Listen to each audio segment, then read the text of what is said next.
ನಮಸ್ಕಾರ. ಸುದ್ದಿ ಮೃದಂಗ ನ್ಯೂಸ್ಗೆ ಸ್ವಾಗತ. ನಾನು ಎಚ್ ಸುಧೀಂದ್ರ ಕುಮಾರ್. ಮುಖ್ಯಾಂಶಗಳು: ಶ್ರೀ ಶ್ರೀನಿವಾಸ ದೇವರ ದೇವಸ್ಥಾನದಲ್ಲಿ ಸಂಭ್ರಮದಿಂದ ಭಕ್ತಿಯಿಂದ ವೈಕುಂಠ ದ್ವಾರ ದರ್ಶನ. ಸರ್ಕಾರದ ವೈಫಲ್ಯ ಮರೆಮಾಚಲು ಹಿಜಾಬ್ ಪ್ರಸ್ತಾಪ, ಬಸವರಾಜ ಬೊಮ್ಮಾಯಿ. ಶ್ರೀರಾಮ ಮಂದಿರ ಉದ್ಘಾಟನೆಗೆ ಡಾಕ್ಟರ್ ಆರೂಢ ಭಾರತೀ ಸ್ವಾಮೀಜಿ. ಅತ್ಯಂತ ಪವಿತ್ರ ದಿನಗಳಲ್ಲಿ ಒಂದಾದ ವೈಕುಂಠ ಏಕಾದಶಿಯ ದಿನದಂದು ಅನೇಕ ಶ್ರೀನಿವಾಸ ದೇವರ ದೇವಸ್ಥಾನಗಳಲ್ಲಿ ಭಕ್ತರು ವೈಕುಂಠ ದ್ವಾರದ ಮೂಲಕ ಸ್ವಾಮಿಯ ದರ್ಶನ ಪಡೆದು ಪುನೀತರಾದರು. ಕೆಂಗೇರಿ ಉಪನಗರದ ಅಪೂರ್ವ ಬಡಾವಣೆಯಲ್ಲಿರುವ ಶ್ರೀ ವೆಂಕಟೇಶ್ವರ ಸ್ವಾಮಿ ದೇವಸ್ಥಾನದಲ್ಲಿ ಸಹಸ್ರಾರು ಸಂಖ್ಯೆಯಲ್ಲಿ ಭಕ್ತರು ಸರತಿ ಸಾಲಿನಲ್ಲಿ ನಿಂತು ದೇವರ ದರ್ಶನ ಪಡೆದು ಪುನೀತರಾದರು. ವೈಕುಂಠ ಏಕಾದಶಿ ಹಾಗೂ ಕಾರ್ಯಕ್ರಮ ಕುರಿತಂತೆ ಹಲವು ಭಕ್ತರು ಅಭಿಪ್ರಾಯ ಹಂಚಿಕೊಂಡರು. ನಮಸ್ಕಾರ. ಸಮಸ್ತ ಭಕ್ತ ಜನಗಳಿಗೆ ವೈಕುಂಠ ಏಕಾದಶಿಯ ಶುಭಾಶಯಗಳು.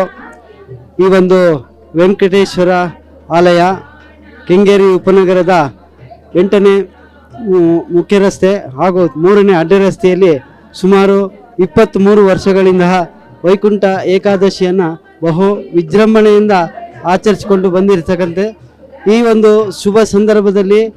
ಶುಭ ಸಂದರ್ಭದಲ್ಲಿ ನಮ್ಮ ಈ ಒಂದು ಆಲಯದಲ್ಲಿ ಬೆಳಗಿನ ಜಾವ 4:30 ಸುಪ್ರಭಾತ ಪೂಜೆ ಹಾಗೂ ವೈಕುಂಠ ದ್ವಾರದ ಪೂಜೆ ಅದಾದ ನಂತರ ಭಕ್ತಾದಿಗಳಿಗೆ ಒಂದು ಧರ್ಮ ದರ್ಶನದ ಸೇವೆಯನ್ನು ಒಂದು ಅಳವಡಿಸಿರ್ತಕ್ಕಂಥದ್ದು. ಪ್ರತಿ ಒಂದು ಗಂಟೆಗೂ ಇಲ್ಲಿ ಮಹಾಮಂಗಳಾರತಿ ನಡೆಯುತ್ತೆ ಹಾಗೂ ಪ್ರಸಾದ ವಿನಿಯೋಗ. ಬಂದಿರತಕ್ಕಂತಹ ಪ್ರತಿಯೊಬ್ಬ ಭಕ್ತರಿಗೂ ಲಡ್ಡು ಪ್ರಸಾದವನ್ನು ವಿನಿಯೋಗಿಸಲಾಗುತ್ತೆ. ಹಾಗೂ ಸಂಜೆ ಸುಮಾರು 10 ಗಂಟೆ ರಾತ್ರಿಗೆ ಇದರಲ್ಲಿ ಒಂದು ಶಯನೋತ್ಸವವನ್ನು ಬಹಳ ವಿಜೃಂಭಣೆಯಿಂದ ಒಂದು ದೇವಾಲಯದ ಪ್ರಾಕಾರದಲ್ಲಿ ಉತ್ಸವವನ್ನು ಮಾಡುವ ಮೂಲಕ ಒಂದು ಶಯನೋತ್ಸವವನ್ನು ಕೂಡ ನಾವು ಮಾಡ್ತಾ ಇರ್ತೇವೆ. ಸೊ ಇಲ್ಲಿ ಒಂದು ನಾವು ವಿಶೇಷ ದರ್ಶನದ ವ್ಯವಸ್ಥೆಯನ್ನು ಕೂಡ ಅಳವಡಿಸಿರ್ತೇವೆ. 100 ರೂಪಾಯಿ ಕೊಟ್ಟಿರ್ತಕ್ಕಂಥವರಿಗೆ ಒಂದು ವಿಶೇಷ ದರ್ಶನದ ವ್ಯವಸ್ಥೆಯನ್ನು ಒಂದು ಇದನ್ನು ಮಾಡಿರ್ತೀವಿ. ಹಾಗೂ ಹಿರಿಯರಿಗೆ, ವಿಕಲಚೇತನರಿಗೆ ಅವರಿಗೂ ಕೂಡ ನಾವು ಒಂದು ವಾಹನದ ವ್ಯವಸ್ಥೆಯನ್ನು ಅಳವಡಿಸಿರ್ತೇವೆ. ಅವರು ಕೂಡ ಬಂದು ಇಲ್ಲಿ ಒಂದು ಸರತಿ ಸಾಲಿನಲ್ಲಿ ನಿಲ್ಲುವಂಥ ಅವಶ್ಯಕತೆ ಇಲ್ಲದೆ ಅವರು ಬಂದು ಸೀದಾ ದೇವರ ದರ್ಶನವನ್ನು ಮಾಡುವಂತಹ ಒಂದು ಅನುಕೂಲವನ್ನು ನಾವು ಕಲ್ಪಿಸಿರ್ತೇವೆ. ಹಾಗೂ ಇಲ್ಲಿ ಪ್ರತಿ ವರ್ಷದಿಂದ ವರ್ಷಕ್ಕೆ ಇಲ್ಲಿ ನಮ್ಮ ಭಕ್ತಾದಿಗಳ ಸಂಖ್ಯೆ ತುಂಬ ಹೆಚ್ಚಾಗ್ತಾ ಇದೆ, ತುಂಬ ಜನಪ್ರಿಯವಾಗ್ತಾ ಇದೆ. ಭಕ್ತಾದಿಗಳು ಕೂಡ ತುಂಬ ಸಹಕಾರ ಸಂಯಮದಿಂದ ಸರತಿ ಸಾಲಿನಲ್ಲಿ ಬಂದು ಒಂದು ದೇವರ ದರ್ಶನವನ್ನು ನೋಡಿ ಹೋಗ್ತಾ ಇರ್ತಾರೆ. ಜಾಗ ಕೊಟ್ಟವರು ನನ್ನ ಮಗನೇ ಅವಾಗ ಅಂದರೆ ಕೆರೆ ನೀರು ಕೆರೆಗೆ ಚೆಲ್ಲಿ ಅಷ್ಟೇ ಅವನೇ ಕೊಟ್ಟಿರೋದು.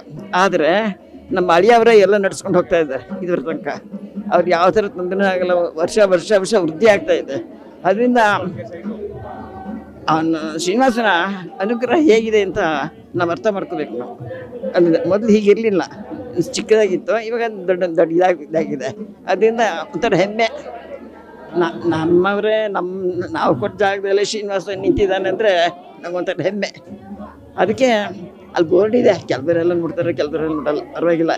ಆದರೆ ನನ್ನ ಬಗ್ಗೆ ನಾವೇನು ಹೇಳ್ಕೊಳ್ಳೋದ್ರಿಂದ ಒಂಥರ ಅಸಹ್ಯ ಆಗುತ್ತೆ. ನಮ್ಮ ಬಗ್ಗೆ ನಾವು ಹೇಳ್ಕೋಬಾರ್ದು. ನಮ್ಮ ಬಗ್ಗೆ ನಾವೇ ಹೇಳ್ಕೊಂಡ್ರೆ ಏನಾಗುತ್ತೆ ಗೊತ್ತಾ, ನಮ್ಮ ಕಾಲಿಗೆ ನಾವೇ ಅನ್ನಿಸ್ಕೊಳ್ಳೋದು, ನಮ್ಮ ನಾವೇ ತಟ್ಕೊಂಡಾಗುತ್ತೆ. ಸೊ ಹಾಗೆಲ್ಲ ಮಾತಾಡಬಾರ್ದು. ಅದಕ್ಕೆ ನನಗೆ ಇಷ್ಟ ಇಲ್ಲ, ಮಾತಾಡೋಕ್ಕೆ ಇಷ್ಟ ಇಲ್ಲ. ಇವರೆಲ್ಲ ಬಲವಂತ ಹೇಳಿದ್ರು, ಅದಕ್ಕೆಲ್ಲ ಮಾಡ್ತಾ ಇದ್ದೇನೆ. ಅದಕ್ಕೆ ಒಂಥರ ಒಂದು ಪ್ರೌಢ, ಇಷ್ಟು ಮಟ್ಟಿಗೆ ಮುಂದುವರಿತಾ ಇದೆಯಲ್ಲ ಅನ್ನೋದೇ ನನಗೊಂದು ಪ್ರೌಢ. ಅದಕ್ಕೆ ತುಂಬ ಚೆನ್ನಾಗಿ ನಡೆಸ್ತಾ ಇದ್ದಾರೆ. ಕಷ್ಟಪಟ್ಟು ದೇಹದಲ್ಲಿ ಇದರಲ್ಲಿ ಎಲ್ಲದರಲ್ಲೂ ಕಷ್ಟಪಟ್ಟು ತುಂಬ ನಡೆಸ್ತಾ ಇದ್ದಾರೆ. ಅಂಥ ವ್ಯಕ್ತಿಗಳು ಇನ್ನು ಅನೇಕ ಜನ ಬರಬೇಕು. ಒಬ್ಬರ ಕೈಲಿ ಆಗಲ್ಲ, ಬರ್ತಾ ಬೇಕಾಗ್ತಾರಲ್ಲ. ಅದರಿಂದ ಇಂಥ ಜನ ಇನ್ನು ಬಂದು ಇನ್ನು ಅಭಿವೃದ್ಧಿ ಜಾಸ್ತಿ ಮಾಡಬೇಕು. ಅಂಥ ಜನಗಳು ನಮ್ಗೆ ಬೇಕೀಗ. ಯಾಕಂದರೆ ಎಲ್ಲನೂ ಆಫೀಸ್ಗೆ ಹೋಗೋರೆ, ಬೆಳಗ್ಗೆ ಹೋಗೋರು, ಎಲ್ಲರೂ ಹೋಗಲೇಬೇಕು, ಹೊಟ್ಟೆ ಬಾಳಿಗೋಸ್ಕರ ಹೋಗಲೇಬೇಕು, ಹೋಗದೆ ನಡೆಯೋದೇ ಇಲ್ಲ. ಆದರೆ ಅದರಲ್ಲಿ ಇದರಲ್ಲೂ ಒಂದು ವೃತ್ತಿ ಅಂತ ಇಟ್ಕೊಂಡು ಮಾಡಿದ್ರೆ ಇನ್ನೂ ತುಂಬ ಪ್ರಯೋಜನ ಬರುತ್ತೆ ಅಂತ ನನ್ನ ಅಭಿಪ್ರಾಯ.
ಕೆಂಗೇರಿ ಉಪನಗರದ ಮೊದಲನೇ ಮುಖ್ಯ ರಸ್ತೆಯ ಗಣೇಶ ದೇವಸ್ಥಾನದಲ್ಲಿರುವ ಶ್ರೀ ವೆಂಕಟೇಶ ದೇವರ ದೇವಸ್ಥಾನದಲ್ಲಿ ಭಕ್ತರು ವೈಕುಂಠ ದ್ವಾರ ಪ್ರವೇಶಿಸಿ ದರ್ಶನ ಪಡೆದು ಭಕ್ತಿಭಾವ ಪ್ರದರ್ಶಿಸಿದರು.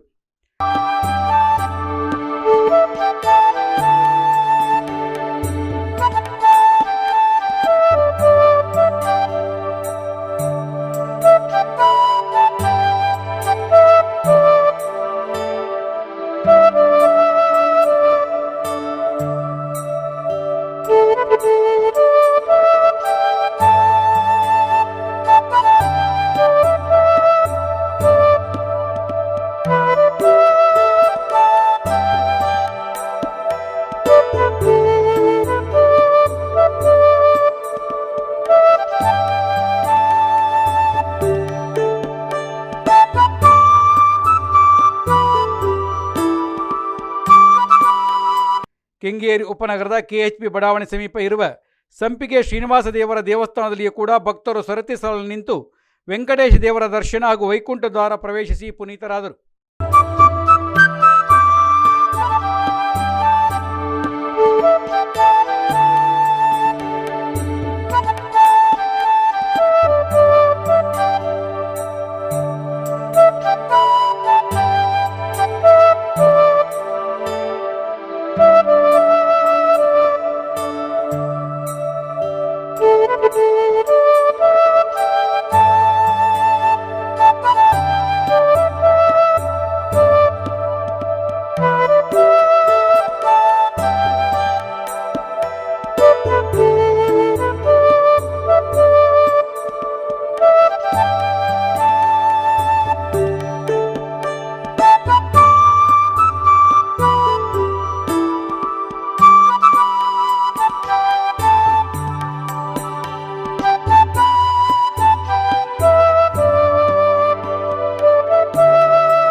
ಸಂಪಿಗೆ ಶ್ರೀನಿವಾಸ ದೇವಸ್ಥಾನ ಅಂತ ಹೇಳ್ಬಿಟ್ಟು 93 ಇಸ್ವಿನಲ್ಲಿ ರಂಗನಾಥ ಶೆಟ್ರು ಅನ್ನೋರು ಕಡಬದವರು ಸ್ಥಾಪನೆ ಮಾಡಿದ್ದಾರೆ. ಇದು ಈ ಕ್ಷೇತ್ರಕ್ಕೆ ಮೊದಲನೇ ದೇವಸ್ಥಾನ. ಇದರ ಹೆಡ್ ಆಫೀಸು ತುಮಕೂರು ತಂಪಿಗೆ ಹಳ್ಳಿ, ಅಲ್ಲಿ ಗ್ರ್ಯಾಂಡಾಗಿ ನಡೆಯುತ್ತೆ. ಅದನ್ನು ಮತ್ತೆ ಇಲ್ಲಿ ಸ್ಥಾಪನೆ ಮಾಡಿ 30 ವರ್ಷ ಆಗಿದೆ. ಈ ಕೆಂಗೇರಿ ಕ್ಷೇತ್ರಕ್ಕೆ ಕ್ಷೇತ್ರಪಾಲಕ ಅಂತ ಭಾಳ ಒಂದು ಹೆಸರಿದೆ. ಈ ಸಂಸ್ಥಾನ ದೇವರು ಯಾರು ಏನು ಕೇಳಿದ್ರು ಇಲ್ಲ ಅಂತ ಭಗವಂತ ಕೊಡ್ತಾನೆ. ಹಾಗಾಗಿ ಭಾಳ ಚೆನ್ನಾಗಿ ನಡೀತಿದೆ ಅಂತ ದೇವಸ್ಥಾನ ಇನ್ನೂ ಸಹ ಮಾಡ್ತಾಯಿದ್ವಿ. ಬೇಕಾದ್ರೆ ನಮ್ಮ ಮಗ ಮಾತಾಡ್ತಾನೆ ಮಾಡಿ. ಭಕ್ತಾದಿಗಳಲ್ಲಿ ವಿನಂತಿ, ಈ ದೇವಸ್ಥಾನ ತುಂಬ ಹಳೆಯ ದೇವಸ್ಥಾನ. ಇವಾಗ ಜೀರ್ಣೋದ್ಧಾರ ಕಾರ್ಯಕ್ರಮ ಹಮ್ಮಿಕೊಂಡಿದ್ದೀವಿ. ಭಕ್ತಾದಿಗಳು ತಮ್ಮ ಧನುಮನ ದೇವರಿಗೆ ಅರ್ಪಿಸಿ ದೇವರ ಕೃಪೆಗೆ ಪ್ರಾಪ್ತರಾಗಬೇಕು ಕೇಳ್ಕೊತೀವಿ. ರಾಜ್ಯ ಸರ್ಕಾರದ ಆಡಳಿತ ವೈಫಲ್ಯವನ್ನು ಮರೆಮಾಚಿ ಜನರ ದಾರಿ ತಪ್ಪಿಸಲು ರಾಜಕೀಯ ಲಾಭಕ್ಕಾಗಿ ಮುಖ್ಯಮಂತ್ರಿ ಸಿದ್ದರಾಮಯ್ಯ ಮತ್ತೆ ಹಿಜಾಬ್ ವಿಷಯ ಪ್ರಸ್ತಾಪ ಮಾಡಿದ್ದಾರೆ ಎಂದು ಮಾಜಿ ಮುಖ್ಯಮಂತ್ರಿ ಬಸವರಾಜ ಬೊಮ್ಮಾಯಿ ಆರೋಪಿಸಿದ್ದಾರೆ.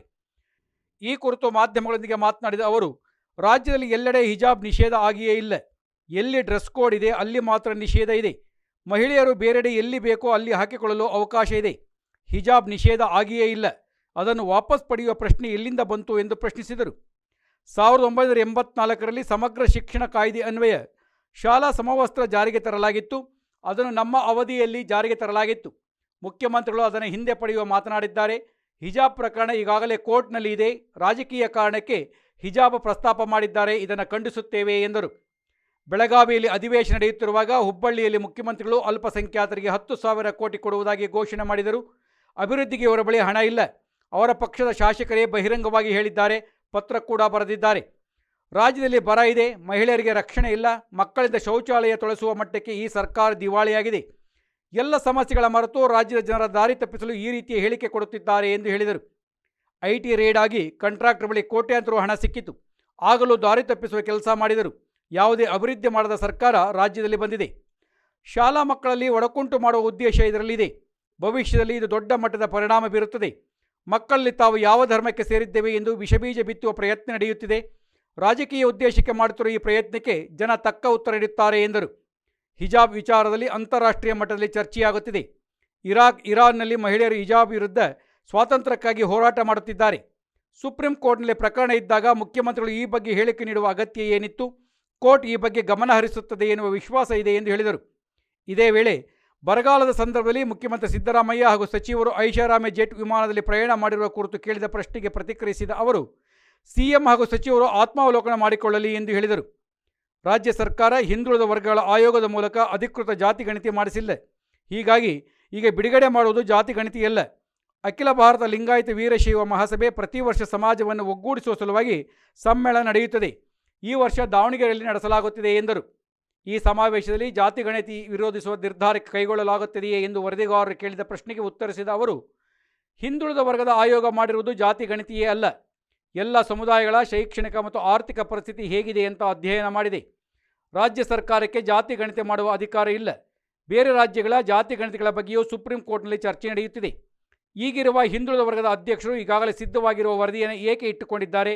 ನಾವು ಸಾಮಾಜಿಕ ನ್ಯಾಯದ ಪರವಾಗಿದ್ದೇವೆ. ಸಾಮಾಜಿಕ ನ್ಯಾಯ ಯಾವುದೇ ಒಂದು ಪಕ್ಷದ ಸ್ವತ್ತಲ್ಲ. ಅವರಿಗೆ ಎಲ್ಲರಿಗೂ ನ್ಯಾಯ ಕೊಡಿಸಬೇಕೆಂದು ಇದ್ದರೆ ಅಧಿಕೃತ ಜಾತಿ ಗಣತಿ ಮಾಡಲಿ. ನಾವು ಇನ್ನೂ ಒಂದು ಹೆಜ್ಜೆ ಮುಂದೆ ಹೋಗಿ ಹಿಂದುಳಿದ ವರ್ಗಗಳ ಅನೇಕ ಸಮುದಾಯಗಳಿಗೆ ನ್ಯಾಯ ಕೊಡಿಸಲು ಪ್ರಯತ್ನ ಮಾಡಿದ್ದೇವೆ. ಈ ವರದಿ ವೈಜ್ಞಾನಿಕವಾಗಿಲ್ಲ ಎನ್ನುವ ಮಾತಿದೆ. ಈ ವರದಿ ಬರಲಿ, ಏನು ಲೋಪ ಇದೆ ನೋಡೋಣ ಎಂದು ಬೊಮ್ಮಾಯಿ ಪ್ರತಿಕ್ರಿಯಿಸಿದರು. ಈಗಾಗಲೇ ಅದರ ಬಗ್ಗೆ ಸುದೀರ್ಘವಾಗಿ ಹೈಕೋರ್ಟಲ್ಲಿ ಚರ್ಚೆಯಾಗಿ ಅದರ ಆಜ್ಞೆ ಬಂದಿದೆ. ಸುಪ್ರೀಂ ಕೋರ್ಟ್ನಲ್ಲಿ ಕೂಡ ವಾದ ಆಗಿ ಇಬ್ಬರು ಜಡ್ಜಿಗಳು ವಿಭಿನ್ನ ಹೇಳಿಕೆ ಕೊಟ್ಟಿದ್ದರಿಂದ ಈಗಾಗಲೇ ಚೀಫ್ ಜಸ್ಟಿಸ್ ಮುಂದೆ ಇದೆ.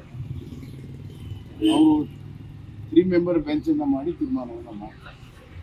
ಹೀಗಿರುವಾಗ ಹಿಜಾಬ್ ಪ್ರಶ್ನೆನೇ ಇಲ್ಲಿ ಇಲ್ಲದೆ ಇರುವಾಗ ಈಗ ಮತ್ತೆ ಹಿಜಾಬನ್ನು ರಾಜಕೀಯ ಕಾರಣಕ್ಕಾಗಿ ಸಿದ್ದರಾಮಯ್ಯ ಎತ್ತಿದ್ದಾರೆ. ಇದನ್ನು ತೀವ್ರವಾಗಿ ಖಂಡಿಸ್ತಾರೆ. ಹಿಜಾಬ್ ನಿಷೇಧ ಆಜ್ಞೆನೇ ಇಲ್ಲ ಅಂತ ತಗೊಳ್ಳೋಕೆ. ಇವತ್ತು ಹಿಜಾಬು ಎಲ್ಲಿ ಡ್ರೆಸ್ ಕೋಡ್ ಇದೆ ಆ ಶಿಕ್ಷಣ ಸಂಸ್ಥೆ ಬಿಟ್ಟರೆ ಬರೀ ಎಲ್ಲ ಕಡೆ ಇವತ್ತು ಹಾಕೊಳ್ಳೋಕೆ ಅವಕಾಶ ಇದೆ ಮತ್ತು ಹಾಕೊಂಡು ಓಡಾಡ್ತಾ ಇದೆ ಮಾರ್ಕೆಟಲ್ಲಿ. ಅವರ ಮದುವೆಗಳಲ್ಲಿ ಅಥವಾ ನಮ್ಮ ವಿಧಾನಸಭೆಯಲ್ಲೂ ಕೂಡ ಹಿಜಾಬ್. ಹೀಗಾಗಿ ಹಿಜಾಬ್ ನಿಷೇಧ ಆಗಿದೆ ಅನ್ನುವಂಥದ್ದು ಕಾಂಗ್ರೆಸ್ ಅವತ್ತು ಅಪಪ್ರಚಾರ ಮಾಡಿದೆ. ಅದೇ ಗುಂಪಿನಲ್ಲಿ ಇವತ್ತು ಮುಖ್ಯಮಂತ್ರಿಗಳು ನಿಷೇಧ ಮಾಡ್ತಾರೆ. ಹಿಜಾಬ್ ನಿಷೇಧ ಪ್ರಶ್ನೆನೇ ಇಲ್ಲ. ಈಗ ಅವರು ಆಜ್ಞೆ ಹಿಂದೆ ತಗೋಬೇಕಾದ್ರೆ 1984ರಲ್ಲಿ ಏನೋ ಒಂದು ಸಮಗ್ರ ಶಿಕ್ಷಣದ ಬಗ್ಗೆ ಕಾನೂನನ್ನು ಮಾಡಿದ್ವಿ. ಅದರಲ್ಲಿ ಸಮವಸ್ತ್ರವನ್ನು ಏನು ಮಾಡಬೇಕು ಅಂತ ಹೇಳ್ಬಿಟ್ಟು ಅದನ್ನು ನಾವು ಪುನರುಚ್ಚಾರ ಮಾಡ್ತೀವಿ ನಮ್ಮ ಅವಧಿಯಲ್ಲಿ. ದಲಿತರಿಗೆ ಇವತ್ತು ರಕ್ಷಣೆ ಇಲ್ಲ ಮತ್ತು ಮಕ್ಕಳನ್ನು ಶಾಲಾ ಶೌಚಾಲಯಗಳ ತೊಳೆಯ ಮಟ್ಟಕ್ಕೆ ಇವತ್ತು ಈ ಸರ್ಕಾರ ದಿವಾಳಿಯಾಗಿದೆ.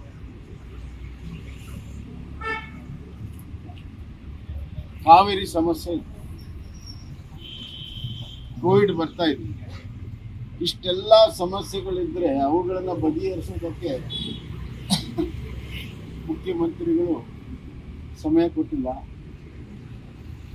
ಎಲ್ಲಿಲ್ಲದ, ಯಾರು ಕೇಳದ, ಯಾರು ಕೂಡ ಡಿಮಾಂಡ್ ಮಾಡದೇ ಇರುವಂಥ ಹಿಜಾಬನ್ನು ಎತ್ತಿ ಮತ್ತೆ ಜನರ ದಾರಿ ತಪ್ಪಿಸಲು ತಮ್ಮ ವೈಫಲ್ಯಗಳನ್ನು, ಈ ಎಲ್ಲ ರಂಗದಲ್ಲಿ ಅವರ ವೈಫಲ್ಯಗಳನ್ನು ಮುಚ್ಚಿಕೊಳ್ಳಲು ಪ್ರತಿ ದಿವಸ ಒಂದು ಈ ಥರ ಹೇಳಿಕೆಯನ್ನು ಕೊಟ್ಟು ಜನರ ದಾರಿ ತಪ್ಪಿಸುವಂಥದ್ದು ಒಂದು ರೂಢಿ ಮಾಡಿಕೊಂಡಿದ್ದಾರೆ. ದಾರಿ ತಪ್ಪಿಸಲು ಹುಬ್ಬಳ್ಳಿಗೆ ಹೋಗಿ 10,000 ಕೋಟಿ ಕೊಡ್ತೀವಿ ಅಂತ ಅವತ್ತು ಹೇಳಿದ್ವಿ. ಅದೇನು ಕೂಲಿ 10,000 ಕೋಟಿ ಕೊಡೋಕ್ಕಾಗಲ್ಲ. ಆದರೆ ಅವತ್ತೊಂದು ಬಹಿರಂಗವಾದಂಥ ಒಂದು ಸ್ಟೇಟ್ಮೆಂಟ್ ವಿಧಾನಸಭೆಯ ದಾರಿ ತಪ್ಪಿಸ. ಮತ್ತು ಇವತ್ತು ರಾಜ್ಯದ ಮುಂದೆ ಭಾಳಷ್ಟು ಸಮಸ್ಯೆ ಇದೆ. ಸರ್ಕಾರ ಸಂಪೂರ್ಣವಾಗಿ ಎಲ್ಲ ರಂಗದಲ್ಲೂ ವಿಫಲವಾಗಿದೆ. ಹಣಕಾಸಿನ ನಿರ್ವಹಣೆಯಿಂದ ಹಿಡಿದು ಅಭಿವೃದ್ಧಿಗೆ ಒಂದು ಚಿಕ್ಕ ತಾಸನ್ನು ಕೂಡ ಕೊಡದೇ ಇರುವಂಥದ್ದು ನಾವಲ್ಲ, ಆಡಳಿತ ಪಕ್ಷದ ಶಾಸಕರು ಎಲ್ಲ ಸಭೆಗಳಲ್ಲಿ ಎತ್ತಿದ್ದಾರೆ, ಪತ್ರಗಳನ್ನು ಬರೆದಿದ್ದಾರೆ ಮತ್ತು ನಮ್ಮ ಕಣ್ಣಿಗೆ ಕಾಣ್ತದೆ. ರಸ್ತೆ ರಿಪೇರಿ ಮಾಡೋಕ್ಕಿಂತ ಇವ್ರ ಹತ್ರ ದುಡ್ಡಿಲ್ಲ. ಎಲ್ಲ ಬಿಲ್ಲುಗಳನ್ನು ಹಾಗೆ ಇಟ್ಟಿದ್ದಾರೆ. ಹೈಕೋರ್ಟ್ ಚೀಮಾರಿ ಹಾಕಿದ್ದಾರೆ. ಇಂಥ ಒಂದು ಸಂದರ್ಭದಲ್ಲಿ ಜ್ವಲಂತ ಸಮಸ್ಯೆ ಆಗಿರುವಂಥ ಬರಗಾಲ ಇರ್ಬೋದು, ಹೆಣ್ಣು ಮಕ್ಕಳ ಸುರಕ್ಷತೆ ಇಲ್ಲ, ಬದಲೆಯಾಗಿ ಅವ್ರನ್ನ ಕಳಿಸಿರುವಂಥ ಲಗಾಮ್ ಘಟನೆ ಇರ್ಬೋದು, ರೇಡ್ ಆಯಿತು, IT ರೇಡು, ಕಾಂಟ್ರಾಕ್ಟರ್ ಮನೆಯಲ್ಲಿ ದುಡ್ಡು ಸಿಕ್ತು. ಅದನ್ನ ದಾರಿ ತಪ್ಪಿಸೋದಕ್ಕೆ ಹೇಳಿಕೆಗಳನ್ನು ಕೊಡ್ತಾರೆ. ಹೀಗೆ ಜನರ ದಾರಿ ತಪ್ಪಿಸುವಂತ ಒಂದ್ ಕಡೆ, ಇನ್ನೊಂದ್ ಕಡೆ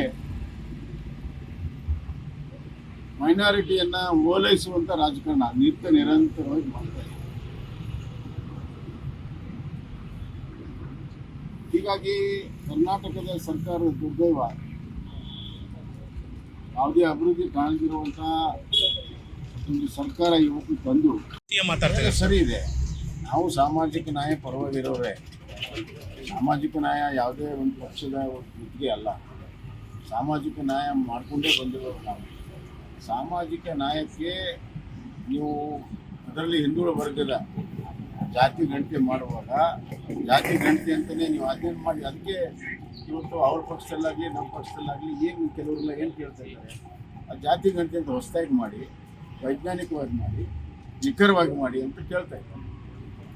ಆದ್ದರಿಂದ ಇವತ್ತು ಈ ಒಂದು ದಾರಿ ತಪ್ಪಿಸೋ ಕೆಲಸದ ಲಿಸ್ಟಲ್ಲಿ ಇನ್ನೂ ಕೂಡ ಜಾತಿ ಗಣತಿ ವರದಿ ತಗೊಳ್ತೀವಿ. ಜಾತಿ ಗಣತಿಯ ವರದಿಯನ್ನು ಮಾಡಿಸಿ ನಾವು ಕೂಡ ಯಾರ್ಯಾರು ಹಿಂದುಳಿದರ ನ್ಯಾಯ ಕೊಡಬೇಕು ಅನ್ನೋಂಥ ನನ್ನೊಂದು ಹೆಜ್ಜೆ ಮುಂದೆ ಹೋಗಿ ನಾನು ಅಸೆಂಬ್ಲಿಯಲ್ಲಿ ಹೇಳಿದ್ದೆ. ವೀರಶೈವ ಮಹಾಸಭಾ ನಡೀತಾ ಇದ್ದಾರೆ. ಕಳೆದ ಬಾರಿ ಪ್ಯಾಲೇಸಲ್ಲಿ ಪ್ಯಾಲೇಸ್ ಗ್ರೌಂಡ್ ಅವ್ರು ಸಿದ್ದರಾಮಯ್ಯ ಅವರ ಮುಖ್ಯಮಂತ್ರಿ ಅವ್ರು ಕೂಡ ಹೋಗಿ ಕೋವಿಡ್ ಮತ್ತು ಇತರ ಕಾರಣದಿಂದ 2-3 ವರ್ಷ ಮಾಡೋಕ್ಕಾಗಿರಲಿಲ್ಲ. ಕಳೆದ ಚುನಾವಣೆ ಈ ವರ್ಷ ಮಾಡ್ತಾರೆ. ಅದು ಸಮಾಜದ ಏಕತೆ ಮತ್ತು ಅಭಿವೃದ್ಧಿ ಬಗ್ಗೆ ಹಲವಾರು ಚರ್ಚೆಗಳಿಲ್ಲ. ಸರ್, ಪ್ರಮುಖ ಅಜೆಂಡಾ ಇರುವಂಥದ್ದು ಈ ಜಾತಿ. ಮೊದಲನೇದಾಗಿ 2018 ರಾಜ್ಯ ಮಾಡ್ತಾರೆ. ಅದು ಜಾತಿ ಗಣತಿ ಆಜ್ಞೆನೇ ಅಲ್ಲ. ಹೀಗಾಗಿ ಜಾತಿ ಗಣತಿ ವರದಿ ಅಂತ ಹೆಂಗೆ ಹೇಳ್ತೀವಿ, ಯಾವುದಾದ್ರೂ ಒಂದು ಕಮಿಷನ್ಗೆ ಸ್ಪೆಸಿಫಿಕ್ ಆಗಿ ಏನು ಕೊಟ್ಟಿರ್ತೀರ ಅದು ಮಾಡ್ತಾರೆ. ಅಲ್ಲಿ ಯಾವ್ಯಾವ ಸಮುದಾಯದಲ್ಲಿ ಶಿಕ್ಷಣ ಮತ್ತು ಆರ್ಥಿಕವಾದಂಥ ಸ್ಥಿತಿಗತಿ ಏನಿದೆ ಎಲ್ಲ ಸಮುದಾಯಗಳಲ್ಲಿ ಅನ್ನೋದನ್ನು ಗುರುತಿಸಕ್ಕೆ ಹೇಳಿದ್ದಾರೆ. ಜಾತಿ ಗಣತಿ ಏನಿರುತ್ತೆ, ಜಾತಿ ಗಣತಿ ಅಂತ ಆಜ್ಞೆಯನ್ನು ಮಾಡಿ ಕೇವಲ ಪ್ಯೂರ್ಲಿ ಈಗ ನಮ್ಮ ಕಾರ್ಪೊರೇಷನ್ ಇದು ಮಾಡುವಾಗ ಪ್ಯೂರ್ಲಿ SC/ST ಹೆಂಗೆ ಕೇಳ್ಬಾರ್ದು, ಆ ಥರ ಜಾತಿ ಗಣತಿ ಮಾತ್ರ ಕೇಳಿದಾಗ ಅದು ಜಾತಿ ಗಣತಿ ನಿಖರವಾಗಿ ಹೋಗ್ತದೆ.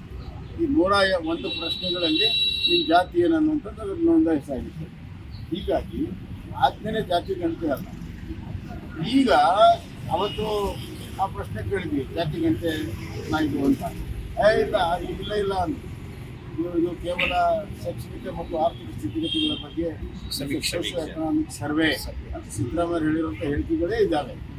ಯಾಕಂದರೆ ರಾಜ್ಯ ಸರ್ಕಾರಕ್ಕೆ ಜಾತಿ ಗಣತಿ ಮಾಡುವಂಥ ಅಧಿಕಾರ ಇಲ್ಲ, ಕೇವಲ ಕೇಂದ್ರ ಸರ್ಕಾರಕ್ಕೆ.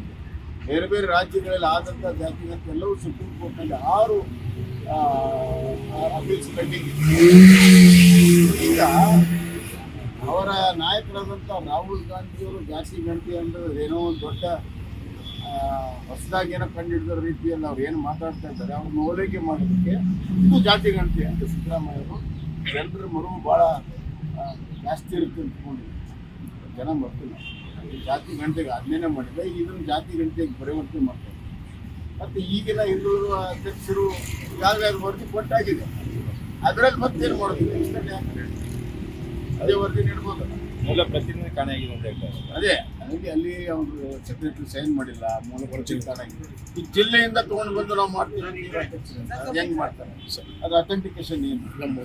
ಜನವರಿ 22ರಂದು ಅಯೋಧ್ಯೆಯಲ್ಲಿ ಉದ್ಘಾಟನೆಗೊಳ್ಳಲಿರುವ ಶ್ರೀರಾಮ ಮಂದಿರದ ಕಾರ್ಯಕ್ರಮಕ್ಕೆ ಬೆಂಗಳೂರು ದಕ್ಷಿಣ ತಾಲೂಕಿನ ರಾಮಹಳ್ಳಿಯ ಶ್ರೀ ಸಿದ್ಧಾರೂಢ ಮಿಷನ್ ಆಶ್ರಮದ ಅಧ್ಯಕ್ಷ ಡಾಕ್ಟರ್ ಆರೂಢ ಭಾರತಿ ಸ್ವಾಮೀಜಿಯವರಿಗೆ ಪ್ರಾಣ ಪ್ರತಿಷ್ಠಾಪನಾ ಸಮಿತಿ ಆಹ್ವಾನಿಸಿದ್ದು ಶ್ರೀಗಳು ಭಾಗವಹಿಸಲಿದ್ದಾರೆ.